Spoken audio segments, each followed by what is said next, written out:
last year's game against Tennessee? I just remember it being a really physical game. They played us really well in the second half also, so they're a good team coming out in the second half, so that's a big thing we've been focused on is finishing. What have you seen from the guys that have had to step up with the injuries you've had on the offensive line? Cade's been shifting between guard and tackle. Justin Schaefer's in now for Solomon. What have you seen from those guys this year? I think it just shows our talent across the board.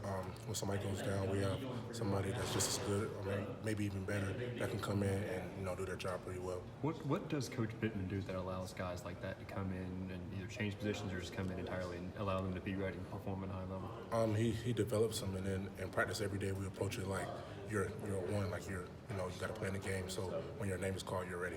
I know last year, I think it won it last year against South Carolina where you heard Trank when Cade came in. Like, as a guy on the side of the guy that gets hurt, kind of what is your role in kind of preparing those guys, telling them what to do in the course of that game?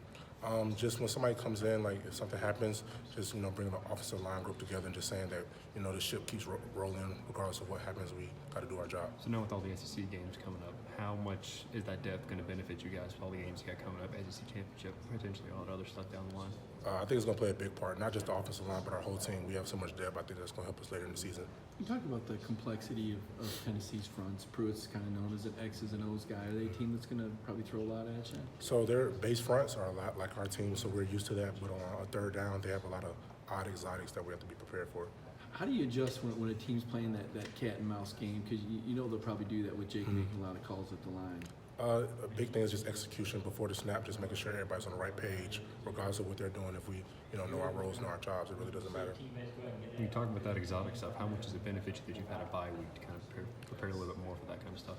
Really well. We got a lot of looks, some crazy looks they'll give us on defense, and it just helps us get ready for the game. How refreshing was the bye week? I mean, is that the right word, or is it what would be a better word than refreshing for a bye week?